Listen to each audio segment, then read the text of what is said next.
everyone, this is going to be a quick video on the CRKT M21-14SFG. The blade length is 3.99 inches according to the CRKT website, and the handle is 5.37 inches.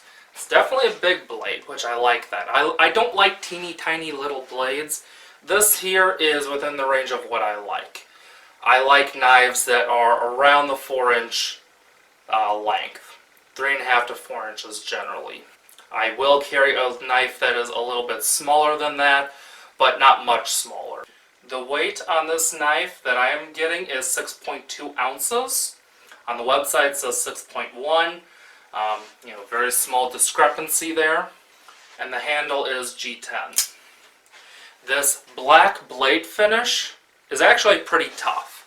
I've been using this knife quite a bit, and it is definitely marked up. As you can see, a little bit of marks on it, but not too bad at all. The opening for this blade is it has a flipper. It has this protrusion right here, which you could use to open like that. And it has thumb studs. So you have plenty of options on how to open this knife.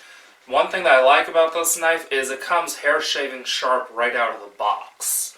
Normally, I don't like serrations. I don't think much of them normally. But I like these ones.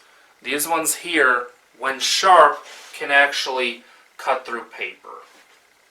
Now mine are not that sharp at this moment because I've done a lot of testing with this knife, but after the review I'm going to sharpen these up. Because of the pattern of the teeth on these serrations, they're very easy to sharpen. These are what's called VEF serrations. Another thing I like on this knife is the auto locks. So for those of you who don't know, this knife has a liner. So right there is your typical liner lock. You just push it over and then the knife can close. But this knife has what's called auto locks. So this is spring loaded, and what happens is as the knife opens, that pushes down, and now the liner cannot be pushed out of the way easily. To close this, you have to push down on the auto lock, push the liner aside, and now you can close it. This is a very handy feature and something that I really like on CRKT knives because the strength of a liner lock for most applications is just fine. What I don't like about liner locks is how easy they are to push out of the way. Well, this takes care of that. My Hisatsu folder also has the auto locks, and it's a feature that I really like. I do not like what's called locks. It's like this, but it doesn't have the spring-loaded action to push in automatically. It's actually an afterthought, pretty much. It's you open the knife, then you push it forward manually. I don't like that feature. I like how this just engages automatically. And then with the position of the auto locks, if you put your thumb right here, it's also pretty much preventing that auto locks from being pushed backwards. The pocket clip is good. It has good retention. It is a good shape. There's no extra point right here. I don't like pocket clips that have a point on the end of the pocket clip. I just don't like that. Another nice thing about this clip is you have the option of putting it in 4 different places. Tip up on both sides and tip down on both sides. So that's nice. It gives you options. And as you can see, I did change it from out of the box. Out of the box it is set up for right hand tip down carry like this. I prefer tip up. This blade comes in a drop point, as you can see. Very nice blade shape. This also comes in a tanto, as you can see, like this here. This is a much smaller version, but the blade is very similar. The steel on the blade is 8CR14 MOV. Holds a very nice edge. Very easy to resharpen. A lot of times, if you don't let your blade get too dull, you can just strap it right back to sharpness, which is what I do. Another thing that I like about this knife is To adjust your pivot, it's just a flathead screw. So you just need a flathead screwdriver and you can loosen it or tighten it accordingly. I actually loosened it a little bit because for my preferences it was a little bit too tight. The rest of the screws are Torx, as you can see.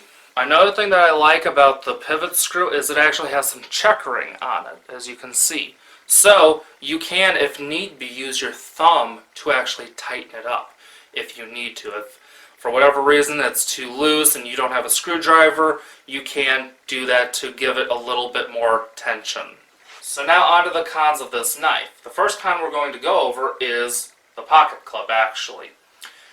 The pocket clip, as I said, can be in 4 different ways.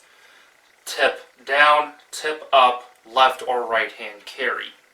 But the problem is, if you have this set up for a lefty, tip down, then now you can no longer reach your pivot screw. Now the next thing is with the flipper. I like the flipper. I like how easy it is to open. I like how it doubles as a finger guard. I like that design. However, this one on this side, in my opinion, they should have just made that into a wave. That way you have that option when carrying it. So with it in its current configuration, tip up, right hand carry, this can be used as a wave. As you can see, didn't open that time, not well. So, got close, but it ain't there. Okay, there we go, now it opened. So as you can see, this could work as a wave. However, in its current state, it doesn't make a good wave. And in my opinion, if you're going to have this here, you should have the option of a wave. So as I said, in my opinion, this needs to be reshaped a little bit. They should make this so that it works as a good, reliable wave.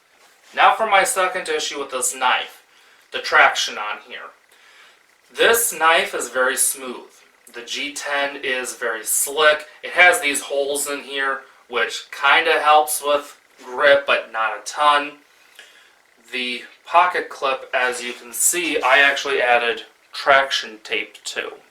And that's to make it easier to get this knife out of the pocket, because otherwise this knife is entirely too slick, in my opinion. As you can see, there's really not any jimping except for on the liner. That's the only place that there is any jimping.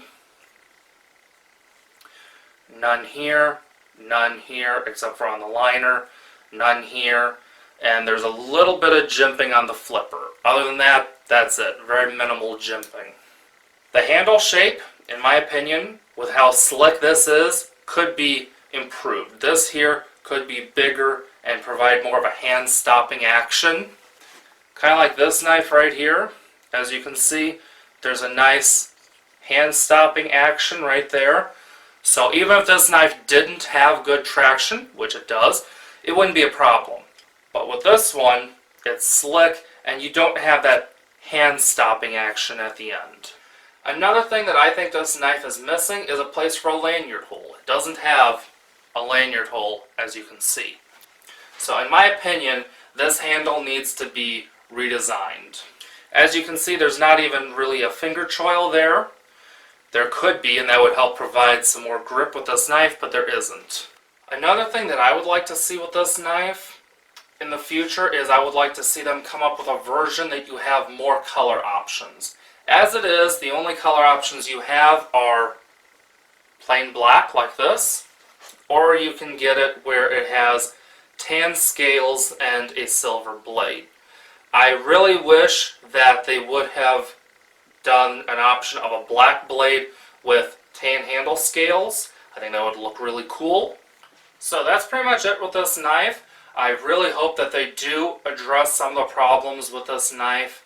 In my opinion, it's a cool knife. It really is. But the handle issues, in my opinion, definitely need to be addressed.